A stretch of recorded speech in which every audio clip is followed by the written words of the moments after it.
નમસ્કાર વિદ્યાર્થી મિત્રો, ધ એક્સપર્ટ એકેડમીની યુટ્યુબ ચેનલ પર દરેક વિદ્યાર્થીનું ખૂબ ખૂબ હાર્દિક સ્વાગત છે. અંતિમ રિવિઝન ચાલી રહ્યું છે. પરીક્ષાને હવે થોડો જ સમય બાકી છે, જેથી કરીને આપણે એવરીડે રિવિઝનનું લેક્ચર આપણને મળે છે સાંજે 7 વાગે. જે પણ વિદ્યાર્થીઓને આગળના લેક્ચર જોવાના બાકી હોય એ પણ જોઈ શકો છો. રેકોર્ડેડ લેક્ચર તમને મળી જશે. અને સાથે સાથે તમારા મિત્રો જે હોય જેને ગણિતમાં તકલીફ પડતી હોય તો એમને બી આ લિંક તમે શેર કરી દેજો, જેથી એમને પણ ફાયદો થઈ શકે છે. અને તમે જો YouTube પર વિડીયો પર નવા હો તો સૌપ્રથમ the expert academy YouTube channel subscribe કરી દો, લાઈક કરી દો અને તમારા મિત્રો સુધી શેર પણ કરી દો. અને આપણા અંતિમ રિવિઝનના વોટ્સએપ ગ્રુપમાં જોડાવા માટે મોબાઈલ નંબર 9737448382 પર હાઈનો મેસેજ કરો એટલે વોટ્સએપ ગ્રુપમાં તમે જોડાઈ શકો છો. અથવા તો નીચે ડિસ્ક્રિપ્શનની અંદર વોટ્સએપ ગ્રુપની લિંક પણ આપેલી છે. તો હવે આજે આપણે બે ચેપ્ટરનું રિવિઝન કરવાનું છે. ચેપ્ટર નંબર 3 અને ચેપ્ટર નંબર 4, યામ ભૂમિતિ અને દ્વિચલ સુરેખ સમીકરણ. એને ફટાફટ અંતિમ રિવિઝનની અંદર આપણે લઈ લઈશું એમને. તો સૌથી પહેલા વાત કરીએ યામ ભૂમિતિ. યામ ભૂમિતિ બહુ ઇમ્પોર્ટન્ટ ચેપ્ટર છે, કેમ કે યામ ભૂમિતિ તમારે 10મા માં ભણવામાં આવશે. તો યામ ભૂમિતિની અંદર જુઓ આવી રીતે હોય છે. અહીંયા જુઓ, આ આપણો કયો અક્ષ કહેવાય? એક્સ અક્ષ. આ આપણો કયો અક્ષ કહેવાય? વાય અક્ષ. અહીંયા એક્સ લખાય, આ બાજુ એક્સ ડેશ લખાય. અહીંયા વાય લખાય, અહીંયા વાય ડેશ લખાય. ને અહીંયા જે હોય તમારું શું હોય? ઓ. ઓ એટલે શું કહી શકાય એને? તો ઓ એટલે સાહેબ એને તમે ઉગમ બિંદુ પણ કહી શકો. આનું શું નામ છે? અહીંયા લખો ઉગમ બિંદુ. ઉગમ બિંદુ, જેને ઇંગ્લિશમાં કહેવાય ઓરિજિન. તો એક્સ રેખાને કઈ રેખા કહેવાય? તો એક્સ રેખાને સમક્ષિતિજ રેખા કહેવામાં આવે. હે ના? શું કહેવામાં આવે? એક્સ રેખાને સમક્ષિતિજ રેખા કહેવામાં આવે. અને જ્યારે વાય રેખાને શું કહેવામાં આવે? તો કે વાય રેખાને આપણે શિરોલંબ રેખા કહેવામાં આવે. વાય રેખાને કઈ રેખા કહેવામાં આવે?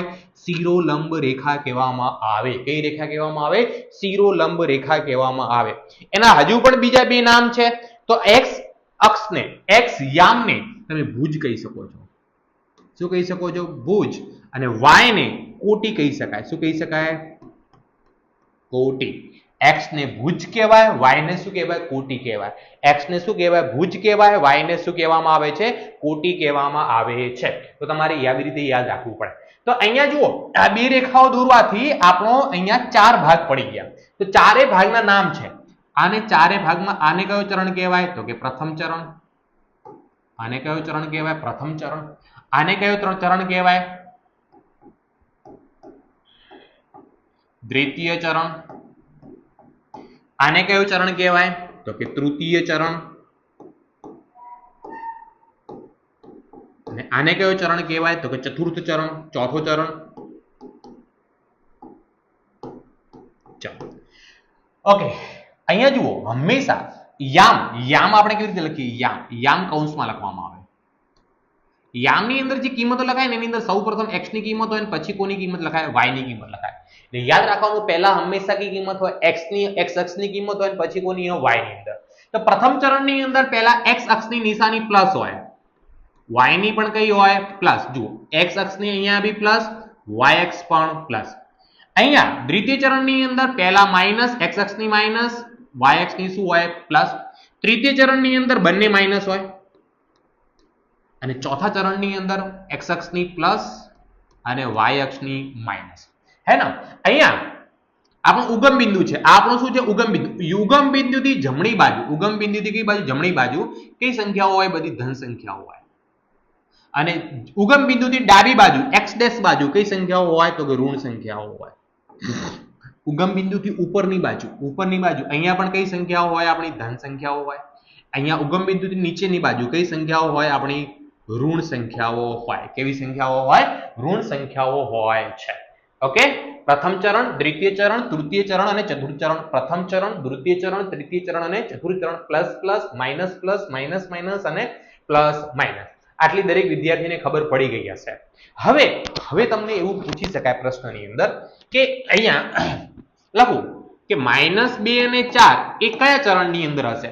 તો -2 અને 4, પહેલો માઇનસ બીજો પ્લસ, કયા ચરણની અંદર આવે? તો કે દ્વિતીય ચરણની અંદર આવે. તો -2 અને 4 કોની અંદર હોય? તો કે દ્વિતીય ચરણની અંદર હોય છે. કયા ચરણની અંદર હોય છે? દ્વિતીય ચરણની અંદર હોય છે. બીજું અહીંયા લંબ અંતર પૂછી શકે છે. એવું લખ્યું હોય કે 4 અને 6 નો x અક્ષથી, કયા અક્ષથી? x અક્ષથી લંબ અંતર. લંબ એટલે શું કહેવાય? 90 અંશનો ખૂણો બને. તો જુઓ 4 અને 6 ક્યાં આવે? જુઓ ધન સંખ્યા છે તો 1 અહીંયા હોય, 2 3 4, અહીંયા 1 2 3 4 5 અને 6. તો 4 અને 6 આપણા ધારો કે અહીંયા છે, આ યામ છે. એમાંથી કયા અક્ષથી પૂછ્યું છે? x અક્ષથી. સીધે સીધો તો કેટલા એકમ થશે? 6 એકમ થશે. કેટલા એકમ થશે? તો x અક્ષથી આનું લંબ અંતર કેવું કહેવાય? 6 એકમ કહેવાય. તો 4 અને 6 નો x અક્ષથી લંબ અંતર કેટલું કહેવાય? તો 6 એકમ કહેવાય. કેટલો કહેવાય? હવે તમારે યાદ રાખવાનું, જ્યારે x અક્ષથી લંબ અંતર પૂછે તો જવાબ y આવે. x અક્ષથી લંબ અંતર પૂછે તો જવાબ શું આવે? y આવે. અને y અક્ષથી જ્યારે લંબ અંતર પૂછે જવાબ શું આવશે? આપણો x આવશે. જવાબ શું આવશે? x આવશે. ન ખબર પડતી હોય તો કોમેન્ટ કરી દેજો. ચિંતા કર્યા સિવાય તમને તમારું સોલ્યુશન મળી જશે. અથવા તો જે નંબર આપેલો છે આપણે શરૂઆતમાં જ, એ નંબર ઉપર WhatsApp પર મેસેજ કરીને પણ તમે તમારો ડાઉટનું સોલ્યુશન કરાવી શકો છો, કોઈ પણ પ્રકારની ચિંતા કર્યા સિવાય. હે ને? તો આ ચેપ્ટરની મોસ્ટ ઓફ આટલું જ છે. આના સિવાય આ ચેપ્ટરની અંદર કંઈ છે જ નથી. હે ને? આખું ચેપ્ટર અહીંયા આપણા પ્રથમ ચરણ, દ્વિતીય ચરણ, તૃતીય ચરણ અને ચતુર્થ ચરણ ઉપર જ આધારિત છે. એના સિવાય આ ચેપ્ટરમાં કંઈ છે નહીં. હે ને? કમ્પ્લીટ ખબર પડી ગઈ? હે ને? ન ખબર પડી હોય તો ડાઉટ પૂછી શકો છો તમે, કોઈ પણ પ્રકારની ચિંતા કર્યા સિવાય. કોઈ પણ પ્રકારની ચિંતા કર્યા સિવાય. ઓકે, ચલો હવે આગળ વાત કરીએ. તો આગળ હવે ચેપ્ટર નંબર 4 ની અંદર, ચેપ્ટર નંબર 4 જેનું નામ શું છે? દ્વિચલ સુરેખ સમીકરણ. શું લખેલું છે? દ્વિ એટલે શું કહેવાય? બે કહેવાય. દ્વિ એટલે શું કહેવાય? બે. ચલ, ચલમાં તો x અને y આવે. દ્વિચલ સુરેખ સમીકરણ. તો દ્વિચલ સુરેખ સમીકરણનું પ્રમાણિત સ્વરૂપ, એનું પ્રમાણિત સ્વરૂપ કયું કહેવાય? દ્વિચલ સુરેખ સમીકરણનું પ્રમાણિત સ્વરૂપ ax by plus c is equal to 0. ax by c is equal to 0. તો a જે છે એ x નો સહગુણક કહેવાય, b જે છે એ y નો સહગુણક કહેવાય, અને c એ કયો પદ કહેવાય? અચળ પદ કહેવામાં આવે. c એ કયો પદ કહેવાય? આપણો અચળ પદ કહેવામાં આવે છે. અહીંયા જુઓ, અહીંયા વાત કરીએ તો x અને y બંને ચલ કહેવાય. x અને y બંને શું કહેવાય? આપણા ચલ કહેવાય છે. c એ શું છે? આપણો અચળ પદ. કેમ અચળ પદ? કેમ કે એના ગુણાકારમાં કોઈ ચલ છે નહીં. એના ગુણાકારમાં કોઈ ચલ છે નહીં. તો આ ચેપ્ટરના મોસ્ટ આઈએમપી જે દાખલા છે એ આપણે કરી દઈએ કે નીચે દર્શાવેલ દ્વિચલ સુરેખ સમીકરણને ax by c બરાબર 0 તરીકે દર્શાવો અને a, b અને c ની કિંમતો મેળવો. તો અહીંયા પહેલો સમીકરણ આપેલો છે, આને ax by c બરાબર 0 માં મૂકીએ તો શું થાય? 2x 3y. 9.35 આ બાજુ છે તો આ બાજુ લાવો -9.35 ઉપર 12 બરાબર 0. તો આની અંદર a ની કિંમત કેટલી કહેવાય? તો a બરાબર 2 કહેવાય, b બરાબર કેટલા કહેવાય? 3, અને c બરાબર કેટલા કહેવાય? -9.35. 5 ઉપર શું લખવાનું? 12. આને આપણે કરવું હોય તો અહીંયા શું થશે? +2x આ બાજુ આવશે તો -2x. y ની કિંમત નથી તો 0y, પ્લસ કેટલા? તો કે 5 બરાબર 0. તો અહીંયા a ની કિંમત કેટલી થઈ? a બરાબર -2, b બરાબર કેટલા થયા? b નો સહગુણક નતો એટલે 0, અને c બરાબર અચળ પદ કેટલો કહેવાશે? 5 કહેવાશે.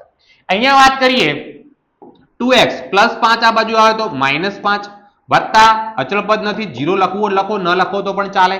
તો અહીંયા a બરાબર કેટલા કહેવાય? 2 કહેવાય. b બરાબર કેટલા કહેવાય? તો કે -5 કહેવાય. અને c બરાબર કેટલા કહેવાય? 0 કહેવામાં આવે. c બરાબર કેટલા કહેવામાં આવશે? 0 કહેવામાં આવે. ચલો આગળ વધીએ. હવે નીચેના પૈકી પ્રત્યેક સમીકરણના 4 ઉકેલ શોધો. તો અહીંયા મેં દાખલો લખેલો છે, એના 4 ઉકેલ શોધવાના છે. કેટલા ઉકેલ? 4 ઉકેલ.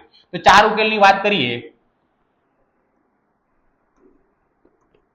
ચલો તો આવી રીતે બનાવી દેવાનું. x ચલ અને y ચલ. પહેલો ઉકેલનો જવાબ, બીજા ઉકેલનો, ત્રીજો અને ચોથો. તો અહીંયા આપણને સમીકરણ આપેલો છે, હે ને? અહીંયા શું આપેલો છે? સમીકરણ આપણને આપેલો છે.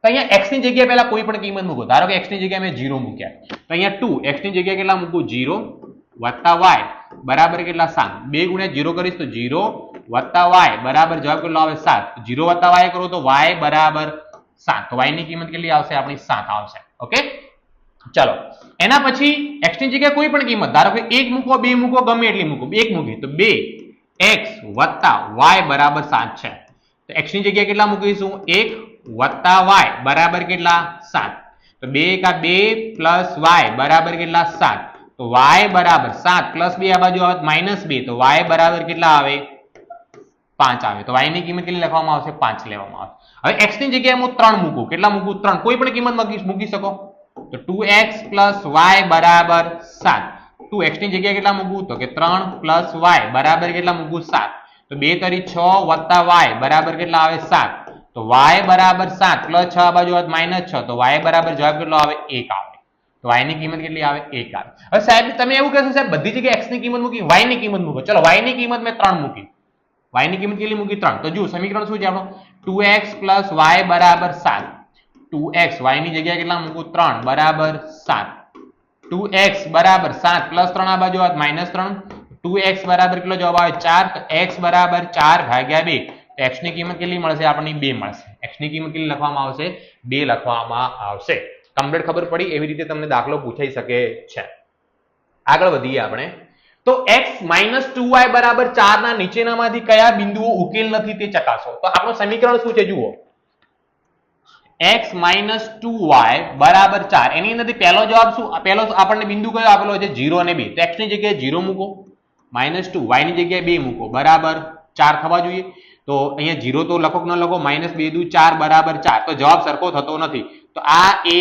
ઉકેલ નથી આ બિંદુ એનો ઉકેલ નથી x ની જગ્યાએ પહેલો બિંદુ y ની જગ્યાએ બીજો બિંદુ હોય એ કિંમત મૂકો જવાબ મળી જાય તો એનો બિંદુ ઉકેલ કહેવાય x - 2y બરાબર કેટલા આપેલા છે 4 x ની જગ્યાએ 2 - 2 ગુણ્યા 0 બરાબર કેટલા લખો 4 તો 2 ની જગ્યાએ 2 બરાબર 0 -0 બરાબર 4 તો જવાબ 2 બરાબર 4 તો આ પણ ઉકેલ નથી આને પણ ઉકેલ કહેવાશે નહીં ત્રીજો ઓપ્શન છે 4 અને 0 તો x - 2y બરાબર 4 આપણું સમીકરણ છે x ની જગ્યાએ 4 મૂકો y ની જગ્યાએ 0 મૂકો બરાબર 4 તો 4 ની જગ્યાએ 4 - 0 બરાબર 4 તો 4 બરાબર 4 તો ઉકેલ તો કે છે ઉકેલ તો કે છે કેમ કે જવાબ બંને કેવા મળી ગયા સરખા અહીંયા સરખા નથી મળતા અહીંયા પણ સરખા મળતા નથી એટલે ઉકેલ કહેવાય નહીં ચલ નેક્સ્ટ આગળ વધીએ આપણે જો x બરાબર 2 y બરાબર 1 હોય એ સમીકરણ 2x + 3y બરાબર k ના ઉકેલ હોય